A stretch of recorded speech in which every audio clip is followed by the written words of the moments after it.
This program is brought to you as a public service by Maui Causes. Maui Causes is a crowd-funded media production group that provides media production services to a variety of environmental and progressive causes here in Maui County. Visit us on the web at www.mauicauses.org. Welcome to another edition of Maui Causes. Hi, I'm Sam Small. Thanks to Sleepy John in the control room, Todd Swan is on vacation. So we're a two-man show, bringing you information and opinions and ideas that you're not likely to see in other places here in Maui County. Maui News as a newspaper is very much dedicated to providing support for the existing status quo. The business structure that effectively took over these Hawaiian islands over 125 years ago. And they do everything that they can to support and spin the news. If you've seen some of the attacks that they've made recently on some of the more progressive candidates, you can pretty much see that they are looking to protect the business interests. There's a tremendous amount of money pouring into Maui County that is intended to protect the existing business interests. That is by virtue of what happened here in Hawaii over 125 years ago, a takeover of the society and the culture and the land, completely dedicated towards profits for individuals, small family companies in their day, which are now multinational corporations and have no place in our local society. Yet they have an extraordinary level of control here in our daily lives, setting policy.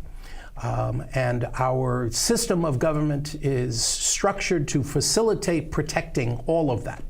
Our mayor has a ridiculous amount of authority to appoint directors to departments that have no experience or credentials to hold their positions. Slowly, we're chipping away at that. And slowly we've been, bringing some awareness and level of balance to the process. This program is dedicated to accelerating that. We are dedicated to being a positive disruption to the status quo. My apologies always to the powers that be, because we are here to shake things up. That you have enjoyed these entitlements for so many decades is really to the detriment of this community, because we are way out of balance. There is no balance. Every opportunity to exploit the environment and the people here in Maui County is given over to corporations, is given over to developers and big money interests that have no direct ties to what goes on here on the ground, whether that comes from Oahu or whether that comes from our municipal government that is playing to these business forces.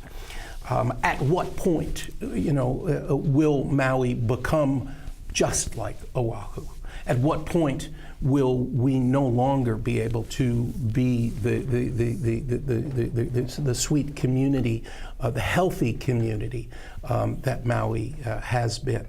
The reefs are dying. How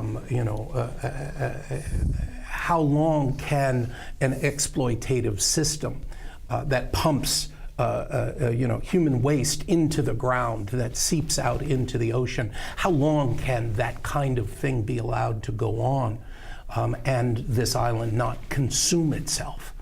How long will the tourist industry, be blind to these issues, that the entitlements that they receive through this exploitative system are also going to small developers that are exploiting the system in many, many ways. Land development is where that's the black gold of Maui County. Land development and all of the exploitation that goes on in those $6 million, shoreline homes that get built in clusters of 2 or 3 in locations that never ever should have been built on. And had the community had its proper say, never would have been built on. But because our local system is set up through like the planning commission, political appointed positions, that directors are able to give exemptions. Some of it done in secret, actually. Some of it done in a lot of secret. Very few people know that in 2015, the upcountry water bill, which was supposed to be specifically to the benefit of families on this upcountry water meter wait list, that they should get a benefit, a little give back, because they've been waiting for so long for the county to get its act together and issue water meters. The county council was told that this bill would benefit just those families on the upcountry water meter wait list. However, at the very last minute, language was inserted into the upcountry water bill in 2015 that was not geographic specific. It was not connected to the families on the upcountry water meter list, which was the full intention of the bill. It said, all of the public notices said that this bill is intended to benefit families on the upcountry water meter wait list. However, the language that Corporation Council actually inserted into Title 18, which is infrastructure, that's where infrastructure gets its money from, where that budget is derived from. Suddenly, Corporation Council wrote language, a very simple sentence fragment, that says 2-lot subdivisions was added to an exemption. No mention of upcountry, no mention of families on the upcountry water meter wait list. And so that language opened a floodgate. The council members that I've spoken to all claim they don't know that this is taking place. That's why I call it a secret giveaway. This is Alan Arakawa's secret giveaway to developers that is costing you money. All of the taxpayers are going to pay for roadway improvements for land that developers are benefiting from. We did a Freedom of Information request to find out what parcels have so far taken advantage of this new island-wide 2-lot subdivision development exemption, roadway exemption. And the first property on the list, lo and behold, was Alexander and Baldwin. A 1,200-acre parcel across from the Cathedral Church on Punene and Dairy Road, running all the way out to the light, running out to south. 1,200-acre parcel. When A&B develops that land, either commercially or residential, you are going to pay for their roadway expenses. And that's been done in secret. That's been manipulated by the Arakawa administration. It was done in 2015. That's the way things are done here in Maui County. It was started, many of you, have heard of the 3-lot deferral agreements that were started in 1974. Ellie Cochran's Infrastructure Committee invited me to give a presentation, and you can see that presentation on Maui Causes website. Look for show number 64 if you go to mauicauses.org. They asked me to speak for 15 minutes. I ended up talking for 45. And gave specific details and examples of how this infrastructure deferral system, established in 1974 and finally terminated in 2007, I think, by Joanne Johnson, how that was another secret giveaway of the administration to developers. It was secret because it was called a deferral agreement, which means at some point in time you're going to have to pay. But they never collected on them. They never even tracked them. So in secret, it was an exemption.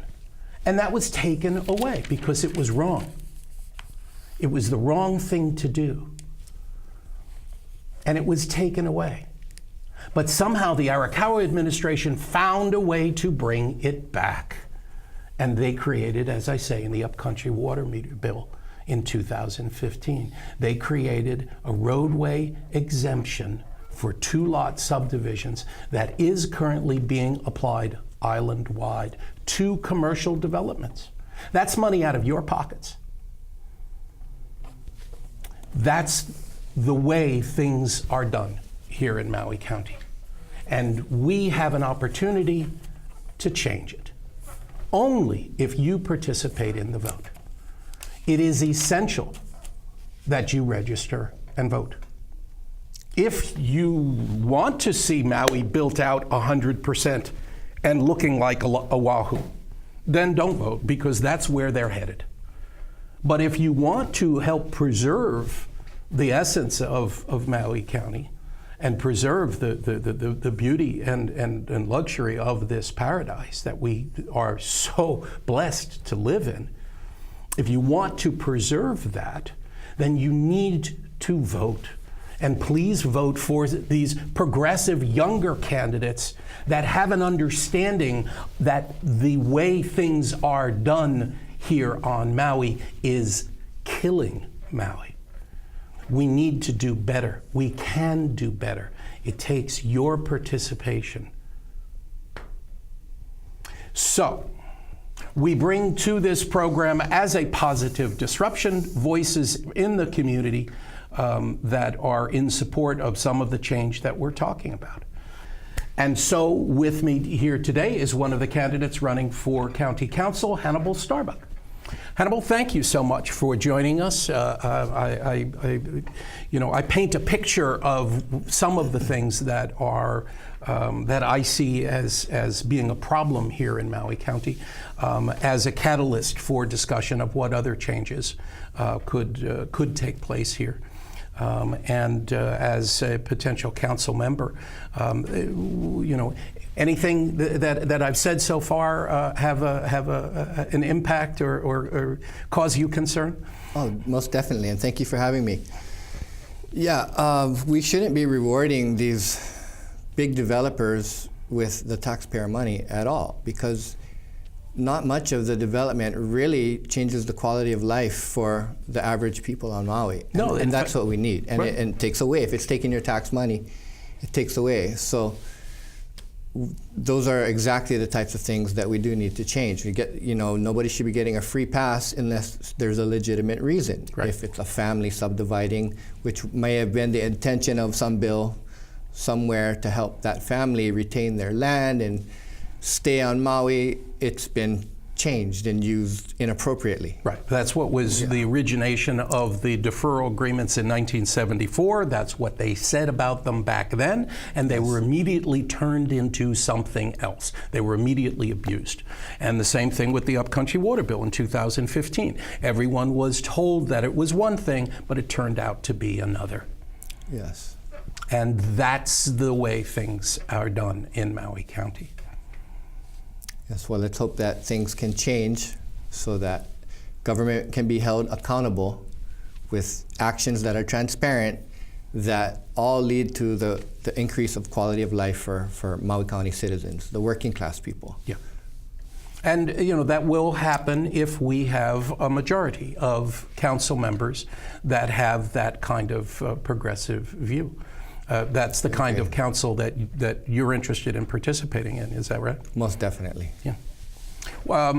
Tell us a bit about your background and why you would be appropriate for that position.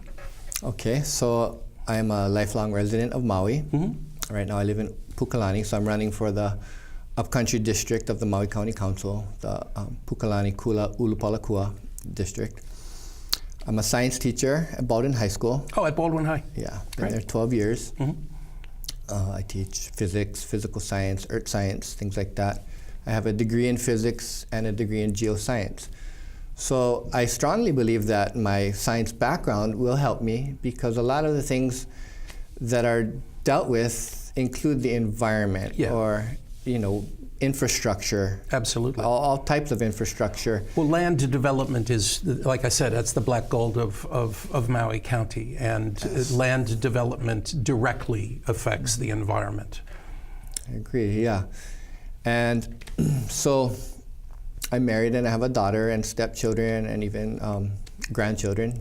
I feel young too, but they're anyway. So as a teacher and working at Baldwin High, I have lots of opportunity for leadership. Well, of course we have to lead our classes, but we also get involved in leadership within the school. Mm-hmm. So I've had chances to step up and take leadership positions in the school. And over time, I've just developed an interest in serving the community differently.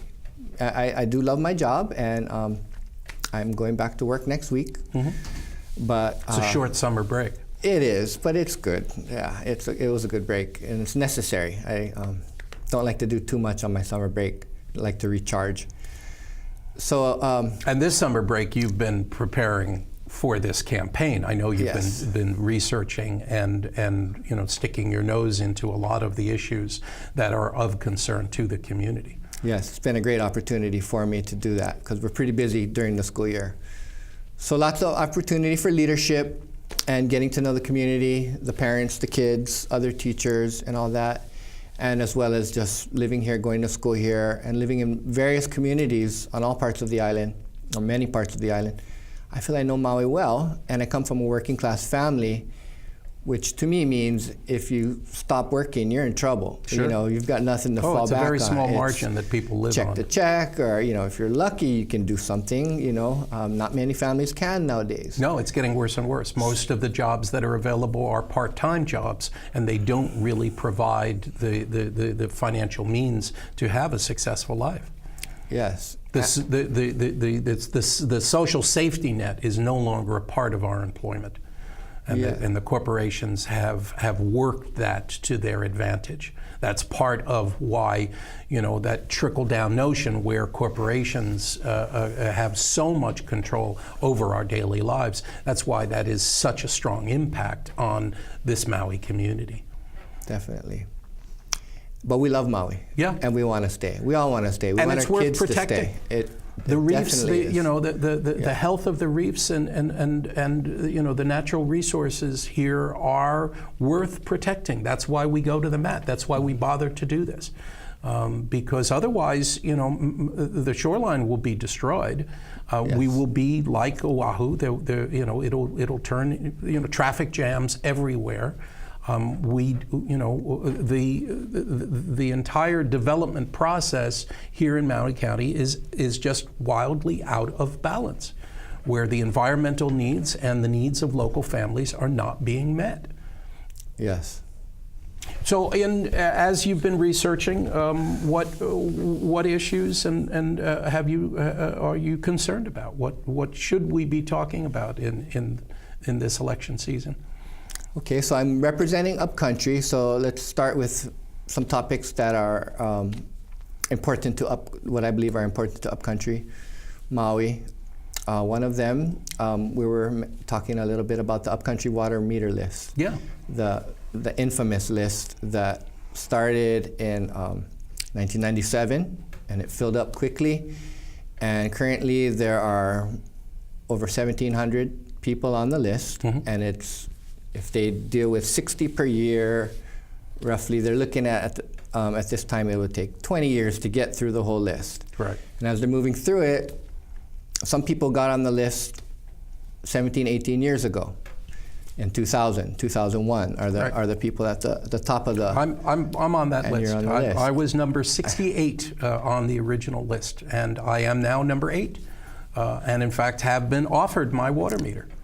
I have 30 days to respond, and I'm trying to figure out how to do that, because the impact for me as a landowner is the cost, the infrastructure improvement that I would have to do before anybody else in my region because I'm at a low number on the list, is over like $1.2 million.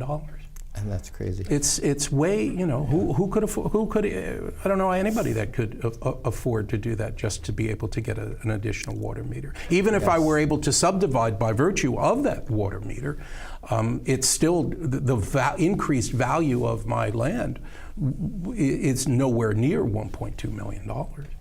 I'd never be able to earn it back. And that I, as an individual citizen, am charged with that amount only because I'm a low number on the list. I'm actually being penalized because I was early on the list. I might get mine sooner, but there's an intelligent way that these kinds of issues are dealt with in other communities that never gets applied here in Maui County.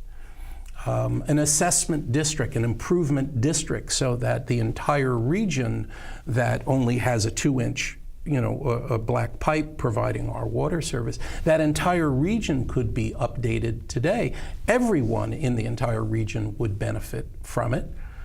They would benefit now. We wouldn't have to wait 20 years. And the upcountry water meter list, could be done away with. Yes, the rate it's going now, it's ridiculous. So something has to be done, and that idea is great. I'm not. It's complicated. Course, yeah, and I'm just doing my homework on all these things, so sure. I'm learning. And you, at this topic, a lot of topics, you know a lot of information. What I am noticing from the list, there's 3 different types. There's people who want subdivisions, people who just want a water meter, and people who want a building permit as well with it. And the subdivisions are a little over 1/3, and each of those 1,700 people has a different story, right? And there's different infrastructure requirements made of them depending on what they want to do. As soon as I mentioned subdivision to the water engineer, he opened up a completely different folder and said, well, okay, now if you're talking subdivisions, there's completely different standards that you would have to meet. Yes. So yes, every one of those situations is different. And some might be just agriculture water too. Somebody wants a 1.5-inch pipe or something, and they need a meter for that now. So there's all different types of situations, and they're looking at 20 at a time, 3 times a year, which makes 60 per year. Which is a really inefficient way to do it. It really is. Because the engineer has to sit down. I sat down with the water engineer, and he had drawings of my property. He had gone up there and taken a look at the district to see where the nearest water source was and what would have to be improved and how it would need to be done. He had to spend a lot of time just on my one application, and then I'm given just 30 days to respond. That I have to put down thousands of dollars, I think it's $3,800, to hold my place in the list, or else I'm gone. I have no standing, and I'll never get the opportunity to get another water meter. So it's a really inefficient system. It was not, like so many of the things here in Maui County, it was not well thought out. It got them through a particular situation at the time. But it really wasn't well thought out. I agree. And we're living with the chaotic result of what has turned out to be a bad idea. And try as we have. It's an interesting thing for me because now I'm personally living this, but it's also illustrative of the kind of different way of doing things, the way that they're done on the mainland, the way that other modern municipalities deal with this stuff. Hui roads here in Maui County are the similar kind of thing, because there are these private roads where the developer was allowed to build, and people bought homes. And they now live on these roads, and they've been paying taxes, but their roadway is hellish. The developers got the benefit. The county allowed the developers to build on these roads, and in other communities, it's a very simple thing. It's called a fee in lieu. And we don't do that here because instead, the powers that be have given things away to the developers, these secret exemptions. They give all the developers all of these entitlements, some of them done secretly. And what should be happening is that the developer should be paying a fee in lieu and putting money into a fund so that it's available to the community when the road work needs to get done. That doesn't happen here. Those are the kinds of changes that need to happen here in Maui County. Yes, I agree. When I think of Hui roads, I think of out in Huelo, and we used to live out there.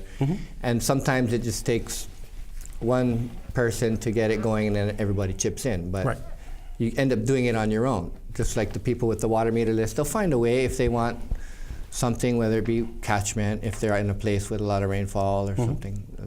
But it makes it difficult.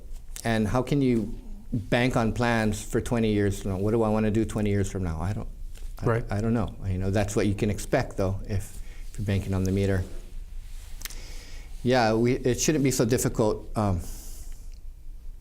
for the infrastructure needs of these communities. And then you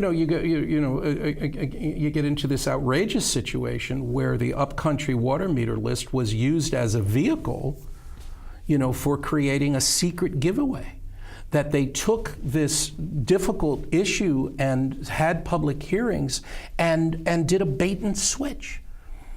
Because it seems to me that the intention all along on the upcountry water meter list was not to benefit the families on the upcountry water meter list. That 2015 bill, I believe, was designed with intention, to stick the language that they stuck into Title 18, to open up the floodgates to developers island-wide to get exemptions, done in secret. It's insane, the stuff that these people have been getting away with.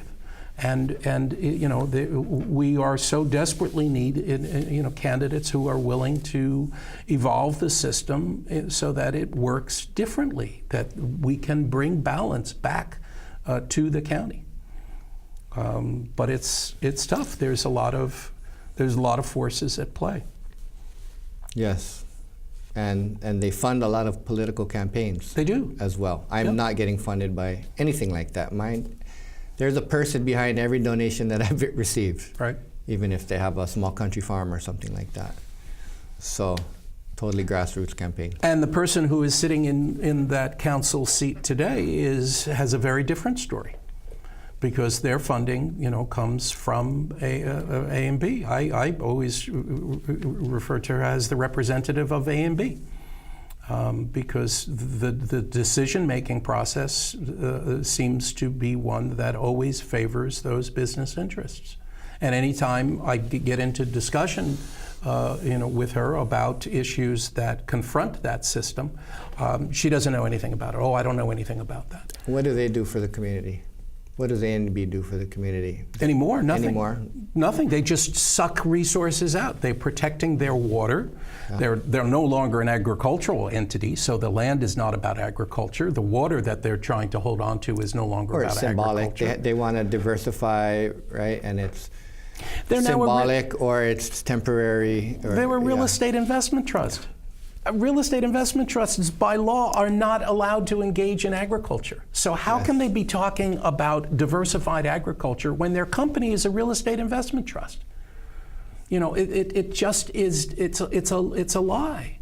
It's a fabrication that they're just feeding people and just holding on desperately and spending a tremendous amount of money, to try and counter the progressive forces, people that have an understanding that we are out of balance and need to come back to balance. It's not, I don't hear any of the candidates saying that, we need to shut down all development.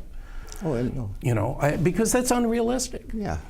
We need intelligent development. We need intelligent development that works within certain boundaries. Definitely.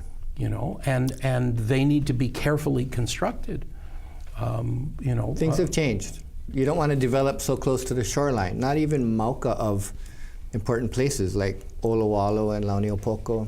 There shouldn't be, these large developments in those places when we're going to damage the reef, which is part of our quality of life. Right. And, I mean, it's a little selfish to think that nature is there for us, but it should be also just protected just for the sake of perpetuating the natural world. And right? we have, uniquely here in Hawaii, in our state constitution, the public trust doctrine, which specifically charges the public with the care and protection, the sustainability of the natural resources for the generations to come. It is our job as a society to protect those things, and that has not been going on.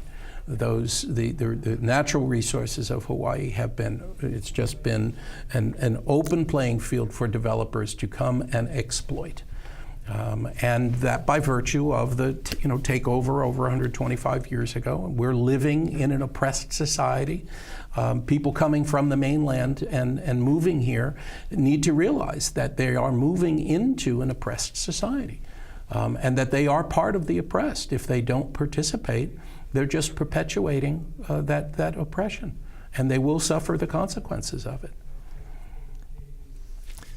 Yes, and it affects the perpetuation of Hawaiian culture as well. If we're sticking to the beach, many families pass on their traditional techniques of fishing and their locations and all that. And if we're killing the reefs, they're not going to be able to do that. Right. And so it goes back to your thing on oppression. It's being reduced for shareholders who don't even live here. Right. And those understandings are of tremendous value. There's more to our show in just a moment. This program is brought to you as a public service by Maui Causes.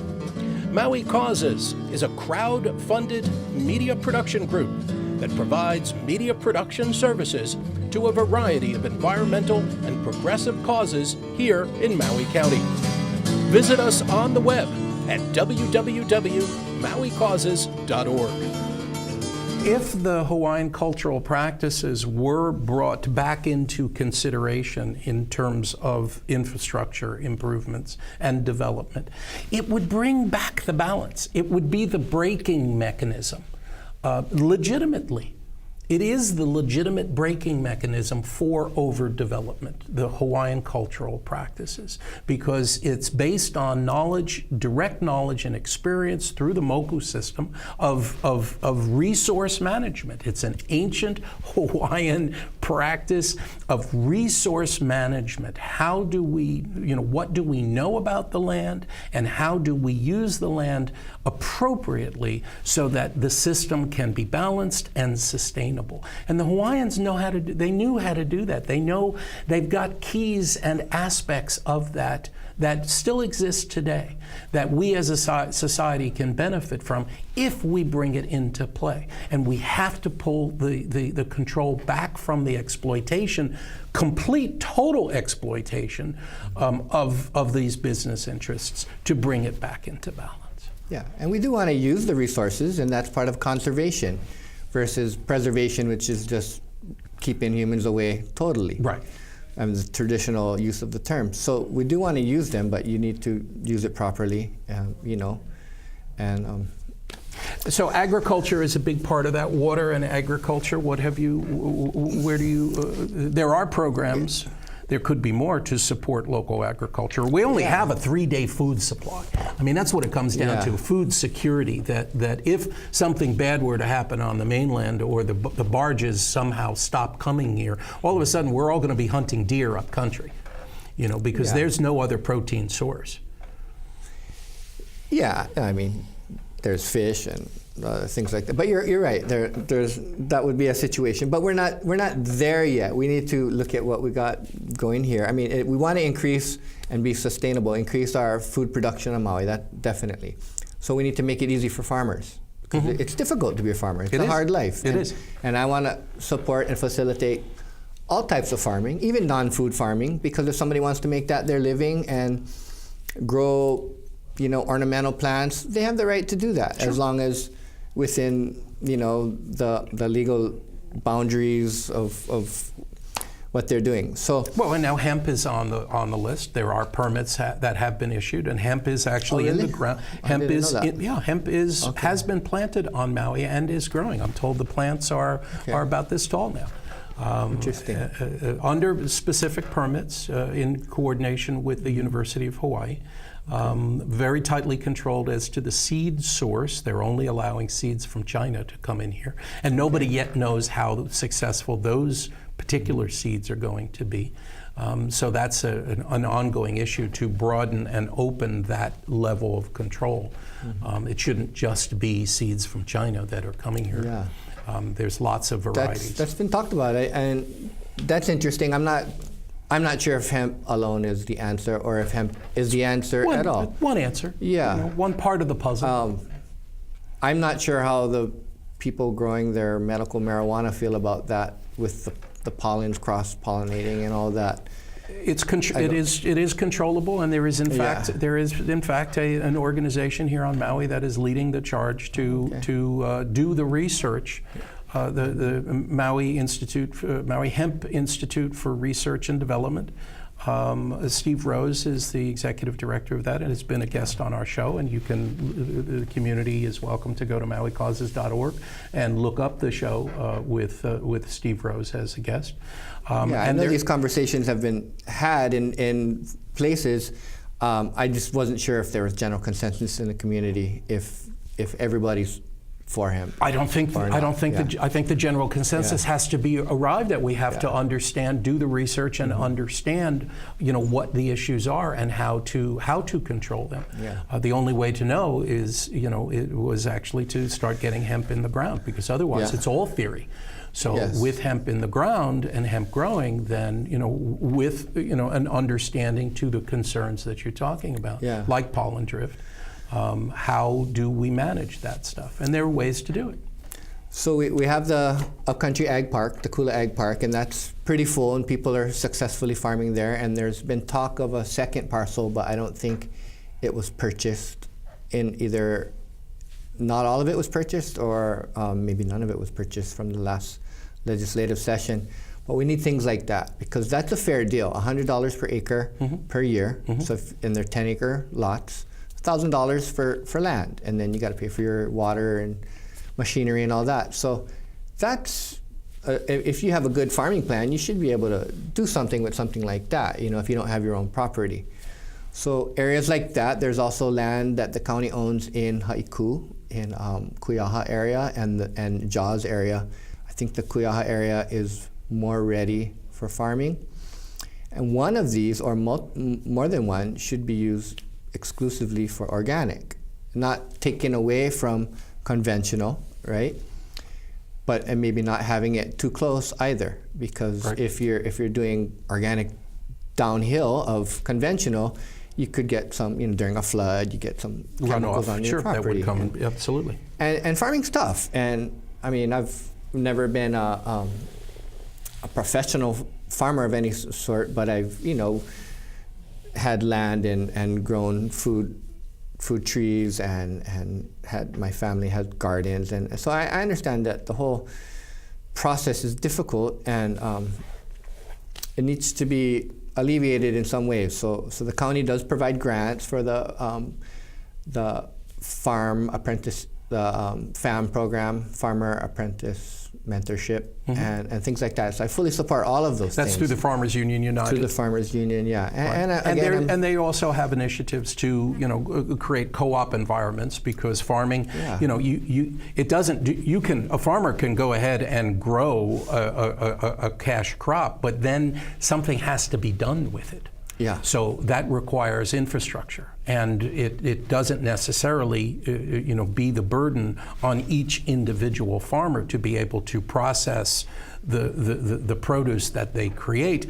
That can be shared. Yes. And there are programs that are being created to help share in the farm inputs. Alika Atai, one of the council members, is directly involved in creating a focalized system where farmers can go and get their farm inputs. and fertilizers, natural farm inputs, Korean natural farming, and that the community can participate and everybody gets to share. Those are the kind of models that we need here in Maui County. And when those models become successful, and then other people would be interested in it, right. more people. Because there already is interest in farming because it's a feel-good profession. You do it, it keeps you healthy, and most of the time, and it's something you can feel good about. And I'm sure some people make it very rewarding as well and support their families with it. Yep. It's, all farming is good. Just going to the farmer's market and selling what you got. But if you're supporting your family, that's another level. I mean, if that's how you're sending your kids to college, and I give you credit for that. Yeah, absolutely. It is as they say, it's a tough row to hoe. Yeah. Other local issues, we've hit on land development, some of the roadway improvements. We talked a little bit before the show about some of the bypass proposals. Paia is one that's at the top of the list. Where do you think that's going, and where would you like to see it go as a council member? Well, right now, the community is at odds with the DOT. And my impression from what I hear from conversations I'm having and meetings I'm attending, the DOT has their proposed route, which starts at Baldwin Beach, and then it's below the mill, Pony Street, and it goes, I think temporarily it stops at Kuau, and then eventually it's going to go past Ho'okipa. So it will bypass a little bit. The community wants the old Turnahala Road, the one that's Kala Road, and comes across the heliport by the airport, and it goes up into Sunnyside Road and Hamakuapoko Road. And it just seems to be more common sense. What I've heard from the DOT presentations, that would be too expensive. It's longer, right? Mm-hmm. And there are some other problems with historical buildings or areas in Paia town by the mill, because that road does go right by the mill. So that makes it ineligible for federal matching of funds on the federal level, which is always helpful, right? Sure. So that's one reason. And on the Maui MPO, the Metropolitan Planning Organization, I think that's what MPO stands for, on their website, it does say, though, that A&B or the landowner wants to retain use of the road for agriculture. So that's what they're saying, that not only is it too expensive, but A&B wants to retain use of the road. So do they have the right to if they want to? Well, what I've heard is that it's majority county property. It never was turned over. And I've heard from a couple people,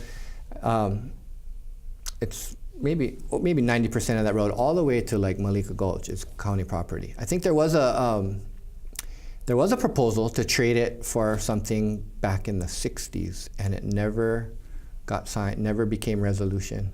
And so, I can't give you 100% on that. That's okay.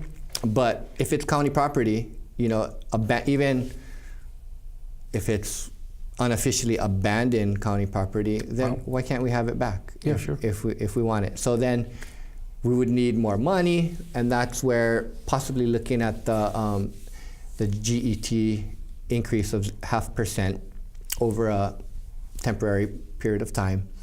To specifically a general excise tax increase for a specific period of time to raise funds to do execute a specific infrastructure improvement. Yeah, that among others. Right. So and Maui County identify the use of the money, right, and stick to it. Don't change your mind later on. Right. So I've no bait and you mean no bait and switch? Try not to bait and switch this one. Yeah. Oh boy. So how refreshing. I've been told that it needs to be for transportation, but it came off of the special session rail bill, and I couldn't find that part in the bill that I read, but it ended anyway. Mm-hmm. So they'd have to, it ended, March 31st was the deadline to get through the council.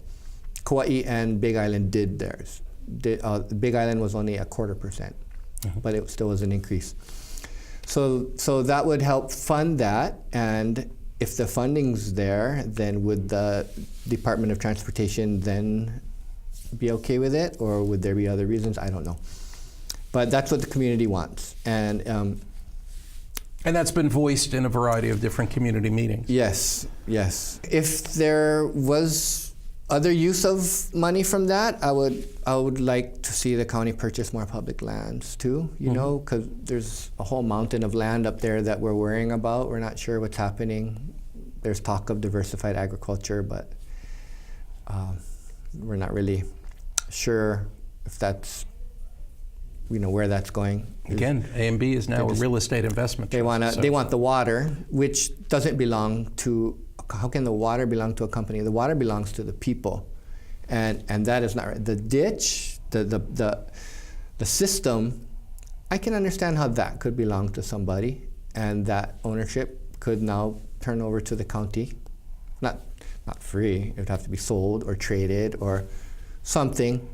I would imagine something fair, and then now the county can distribute the water appropriately if they keep it, while continuing to release water to all the streams that would benefit from it on East Maui, which is great that some of the stream flow was restored lately. That's historical. It is historical. Yeah.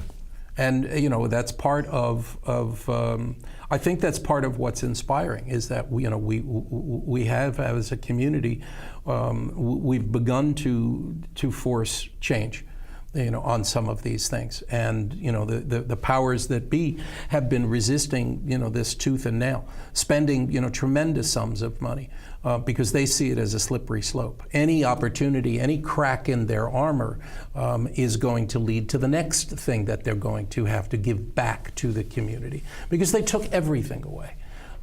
They took all of the resources under their control. And so piece by piece, the community is, working to, draw back our own authority. And if we're able to get enough council members and a mayor in position that sees the value of balance and using especially the valuable Hawaiian cultural practices as that braking mechanism that I spoke about, then we really do have an opportunity as a community to take these islands back and take control of Maui County back from these corporate interests. It's inspiring. What inspired you to actually step forward and run for office? Good question. It came from within, and I feel I have a good opportunity because of my connection to the community and living in various places on the island, and enjoying the natural resources in it, and also coming from a working class and seeing how things are getting tougher and tougher. I just felt like, I felt my calling at this time, to just change what I'm doing, possibly, if elected. And so far, the feedback has been really good. Nobody's called me crazy to my face, and even some people who I wouldn't expect to have given me encouragement, And conversations could change when I'm not around, but it's been overwhelmingly positive, and that reinforces my decision. So, yeah, it's been a few years coming that I've thought about it, and then at some point, either jump in and take a crash course, or you just wait. So this time I decided to jump in. Right. Yeah. Well, thank you for doing so. It's not an easy process by any means. It's a lot of time and it's a lot of energy that goes into it. And many candidates, are not successful in their first attempt to run for office. It takes a while to gain some name recognition So many people here, unfortunately, vote just by virtue of a name. They don't know the issues. They don't really know what a candidate stands for. They're just voting for a name. They in the past, I asked the kupuna, how in the past did you decide who to vote for? How did you make that decision? And they're like, oh, easy. Whoever threw the best party. That's how they decided how to vote. They kept it very simple. It was a popularity contest. It's been a popularity contest here in Maui County for generations. And we can do better. We have to do better as a community. We have to be more engaged because that popularity contest has led us to where we are today in an exploitive system. I agree. People need to look into the candidates and find out what they're about, and not just go with their union or, they know the name, and hopefully we're moving in that direction. So what has you've been participating in some of the candidate forums? Have you? What have you learned about the process? Big surprises in any of this, or? Big surprises, not necessarily. I haven't, I'm only on the general election, so I haven't been, some of them have been skipping me for now, which is fine, so I've been able to observe a lot. Because there's only two candidates running two. for that Yeah. district seat, and so the primary is less important. Yes. in that sense. Both of you will be going to the general election in November. Yes, but other community association meetings, I've been able to speak to the community, and just the reception has been very good. Mm-hmm. Like out in Hawaiian Homes, Pakakalo, nice, small but very intimate meeting, and just reception is positive, and that's good, instead of feeling like you don't belong or anything. Sure. Yeah. So. And this process of community forums that doesn't really foster a full-on debate.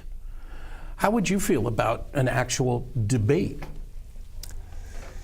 Yeah, I would definitely do it. How I would feel about it, I'd be nervous. And justifiably so. Yeah. Because that's where kind of the rubber meets the road a little bit, where you are tasked with having answers that can be questioned, and follow up, and it becomes much more real. Yeah. So I'm also a rookie candidate, right? So I'm given a little bit of leeway too. So that's good. If I was in there for even 2 years, you would be expected to be on your game about pretty much everything. One would hope. Running as an incumbent is a very different thing than running as a first timer. That's true. Yes, but I'm trying to do my homework, and every day is something new too. There's a lot of information of all sorts, and a lot of it's public. You just got to look for it. Yeah, like the water meter list. It's there. You can find out where the properties are and who even owns the property. You could probably go talk to them if you wanted to. Well, I'm talking to my neighbors now to try and figure out how that entire span of roadway can be addressed cohesively and intelligently together as a community, rather than this piecemeal process that's been put in place with no real direction. Mm-hmm. It's that kind of coming together in a responsible fashion. That's what being a good citizen is about. At minimal, it's about voting. Yes, I agree. What else would you like us to know about you? We're running towards the end of our show. I want to thank you for being here. Any last parting words? Just that we deserve better as Maui County citizens, as a community. We deserve to have government work for us, so that our quality of life can improve, right? Let's do it right the first time. Maybe that's my new motto, right? Mm-hmm. Until proven wrong. So all development all, whatever we're spending our money on should benefit the community, and if it doesn't, then we should, if it's within the legal realm of the current code, then they're allowed to proceed. But they shouldn't be getting any kind of exceptions or deferments or whatever to accommodate development that doesn't improve the quality of life for ordinary citizens. So that's where I come from. I think we deserve, a Maui like we've known in the past, and our children deserve that Maui. Access to beaches, access to forest, wherever, and keep our open spaces open, and keep our reefs healthy, and things like that. Well, thank you. Thank you for, as I say, putting your neck on the block, because it's challenging to run for office here. It's a challenging position. It's easy if you're being told what to vote for, but if you are truly representing the public and the environment's best interests long term, there's a lot of research and a lot of work that goes into making these decisions. And I want to thank you for your willingness to step forward and assume that position. As a community, I do very much hope that people go out and vote. Pay attention to these candidates that are expressing a willingness to change the good old boy system, change the exploitation that's been taking place here in Maui County for far, far, far too long. So again, thank you, Hannibal Starbuck, and best wishes to you and your campaign. Thank you for having me. And thank you all for joining us here on Maui Causes. This program is brought to you as a public service by Maui Causes. Maui Causes is a crowd-funded media production group that provides media production services to a variety of environmental and progressive causes here in Maui County. Visit us on the web at www.mauicauses.org.